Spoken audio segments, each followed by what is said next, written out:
Delvar of Secrets, a creature that debuted in a time where flavor was taking hold, where stories were told through cards using bold and innovative double-faced designs.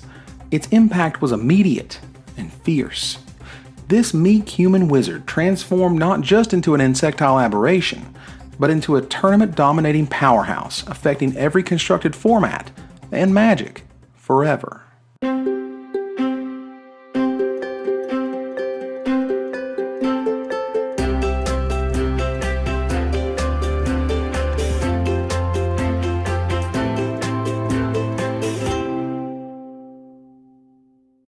Delvar of Secrets originated in Innistrad. The gothic horror-themed block was full of horror tropes and classic monsters like vampires, werewolves, and zombies.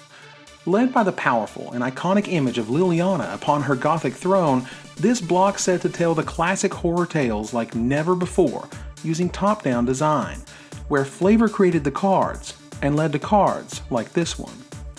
In order to better understand Delvar of Secrets, we have to understand the story it comes from. The Fly is a classic horror short story of a man who is found dead in a hydraulic press. His head and arm are crushed, and his wife casually confirms that she killed him, but she won't give her motive. After being sent to an insane asylum, she casually asks the dead man's brother what is the lifespan of a housefly. His brother, puzzled, is also caring for his dead brother's young son, who mentioned that he saw a very strange fly with a white head flying around the house. Convinced it's part of the murder, the brother confronts the wife, who finally explains what her husband was up to in a letter the next day. He had built a teleportation device he calls the Disintegrator Integrator, capable of instantly moving one object between two pods. At first it was wonky, teleporting solid objects backwards, and when he tried to teleport the family cat, it simply vanished and never returned. But soon he had perfected it and excitedly tried it himself. Unbeknownst to him, a housefly had flown into the teleporter with him, and their atoms and forms merged in the transfer. Hideous and horrified, he kept a bag over his head while his wife scoured the lab for the fly that transferred with him, hoping for some small chance that they may reverse the experiment and he could get back the limbs and humanity that he had lost. After a fruitless search, his wife begged him to transport again, hoping it would help. He humors her and does so. He emerges even more horrible than ever, now featuring parts of the family cat that had been lost before. In a rage, he destroys his laboratory, his work, and devises a suicide that will not reveal his true nature, begging his wife to operate the hydraulic press to kill him. Having now understood the story, the brother goes back to the insane asylum to find the wife has hung herself. He brings the story to a detective who doesn't believe him, after which the brother explains the little boy had buried a fly next to his father's grave with a white head and arm attached. Adaptations of this story abounded, beginning in the 1958 film that ended with the fly being found just as the spider was going to eat it, screaming "Help me!" until they are both crushed by a rock. Bolstered by its success, it was followed by Return of the Fly in 1959, while 1965's Curse of the Fly killed off the franchise for 21 years. What most people think of as The Fly in pop culture is the 1986 blockbuster remake of the original, featuring Jeff Goldblum as the title character. Winning an Academy Award for its gruesome and over-the-top creature special effects, it remains director David Cronenberg's biggest hit. It was followed up 3 years later with a sequel that fell far short. In 2008, the 1986 film was adapted into an opera, while in 2015, a new 6-part comic book series titled The Fly: Outbreak debuted. The Fly continues to be a well-known and well-referenced trope in pop culture, including the short-lived Saturday morning cartoon Gravedale High in 1990 as the character Busby. It also appears in a more recent film, 2012's Hotel Transylvania, as the hotel's fitness coordinator. Delvar of Secrets was featured on the Innistrad design team led by Mark Rosewater, who designed the card itself. The card was never intended to be a tournament powerhouse, but rather, quote, a good dark transformation trope to use for double-faced cards, and that he was simply, quote, riffing on the fly. Delvar began life as a 1/1 that turned into a 2/2 flyer, but featured a different type of transformation trigger. Innistrad's lead developer, Eric Lauer, sat down with me at the 2011 World Championships to discuss its origins. One I changed was the human that becomes an insectoid. The Delvar of Secrets. So that one, it flipped on creatures. And I said, well, why does this blue card flip on creatures? That should be a green card. And he said, but no one would play if it flipped on spells. And I thought, I don't think you're right, Mark.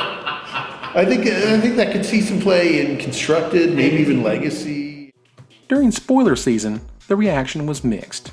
Longtime Magic personality Luis Scott Vargas gave it a 2 out of 5 for Constructed, noting that beyond the awesome flavor, quote, if there is an all-spell sort of deck, he could be a legitimate threat. Conley Woods was closer, with a full rating above LSV's. Quote, this guy has me pretty excited for Constructed play. You can legitimately cast this on turn 1 and then ride it to victory, playing a counterspell and tempo game where you only need to protect this one threat. Obviously there will be different directions to go with that, but this guy can do special things, so I feel comfortable rating him higher than I otherwise might do. In the Magic Show Complete Innistrad set review, I discussed the card briefly with Jerry Thompson. Now, Delvar of Secrets to me is, an awesome limited bomb. If you flip him on turn 2, because you have an instant sorcery on top, you are living the dream. You are living the dream, but even if you have 7, it's not. You're hurting to get it. I'm not going to say it's automatic. Sketchy. It's a little sketchy. Yeah, but if you do live the dream, it's pretty nice. But again, it's just a 3-power guy on turn 1. It's not like Nikado on turn 1 killed you every single game. Ideally, you have some other flyers or removal spells or whatever, but right, it's still pretty good. He's a fine man. Others called it marginal, too unreliable, or requiring the right deck. Vintage veteran Steven Menendian said it might see play in the format, but would not rank it higher than Cursecatcher. He did, however, mention that, quote, this might even be better in Legacy. This even fills the 1-mana niche for creature spells.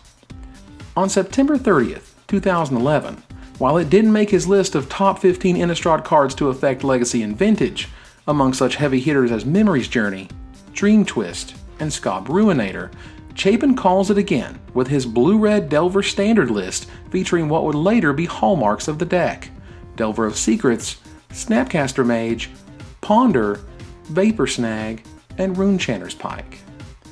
On SCG Live, the commentary team of Gerard Fabiano and Joey Pasco were surprised to see it show up. And let's take a look at the first appearances of Delvar of Secrets ever on camera. They tend to not be as opaque. It's a 3-2 guy. Yeah. Alright, that's fine. Yeah. There's a spell snare. So I think we'll turn into a 3-2. Is flipping, because James was able to set that up with his brainstorm a couple minutes ago. For sure. I don't really like playing with the checklist cards. To draw it. I don't like them either. Yeah.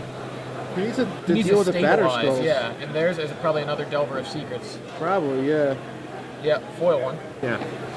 What do you think of Delver of Secrets in Legacy? I actually thought about it this morning, that it would be good.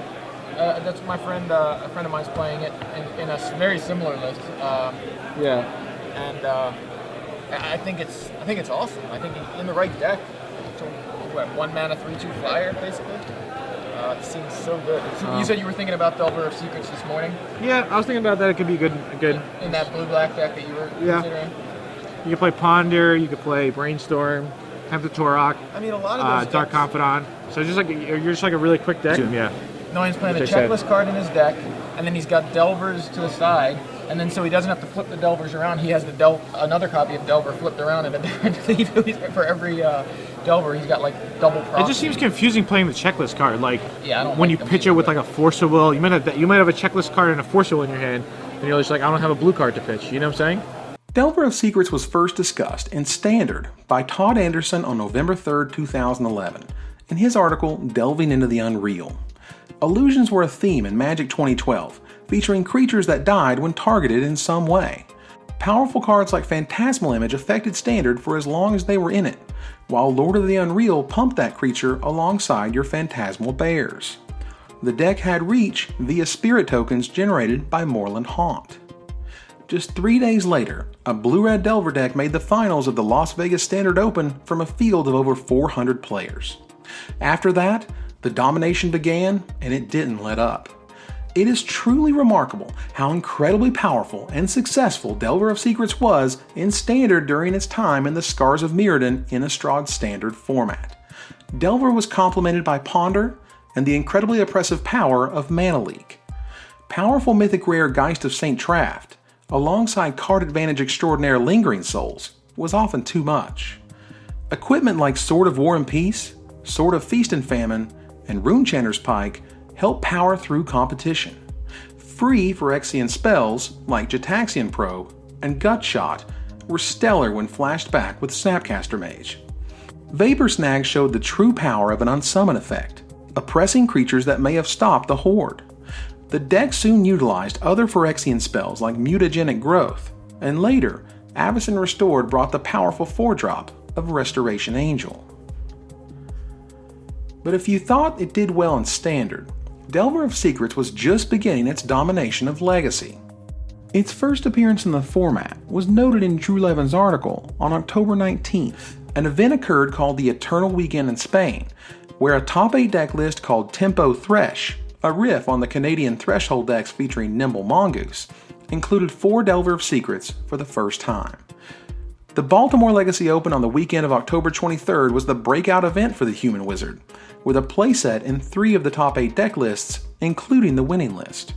The same weekend it made the finals of Grand Prix Amsterdam, while placing others in the top 16 and top 32. If there was ever a welcoming for an emerging superstar card, this was it. In less than 3.5 years, Delver of Secrets has won a whopping third of every Open Series or Invitational in that time period. This staggering number is a true testament to how prevalent Delver remains in the format. Delver of Secrets is synonymous with the Legacy format at this point, and that doesn't appear to be changing anytime soon. Delver of Secrets took a bit longer to start dominating in Modern, but not that long. On April 1st, 2012, Antonino DeRosa's red-blue-green Delver deck won Grand Prix Turin, while another copy made top 8. On July 23, 2012, a full half of the Grand Prix Columbus top 8 decks featured the Transforming Wizard. Following this, however, Delver took a break from high-level Modern play. Birthing Pod rose in prominence as a powerful and versatile card and archetype, and when it was finally banned alongside Dig Through Time and Treasure Cruise just before Pro Tour Fate Reforged, Delver had a chance at a resurgence. Delver of Secrets emerged triumphant at Grand Prix Milan in November 2014, and a few weeks later, Delver was all over the 2014 World Championships, with a full third of the players featuring the creature prominently in their modern constructed decks. In 2015, it's already made 2 top 16 and 2 top 8 berths at Grand Prix Omaha, and there is little to suggest it won't remain a top-tier option in the format. Some also question the commonality of Delver of Secrets.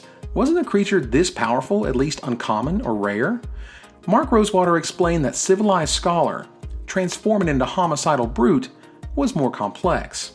It told the story of Dr. Jekyll and Mr. Hyde in a resonant and satisfying way, and they deemed it more suited to a higher rarity. As a result, the Pauper format that only allows common cards features Delver of Secrets in a series of decks that are competitive from the card's release to this day. But we're not done.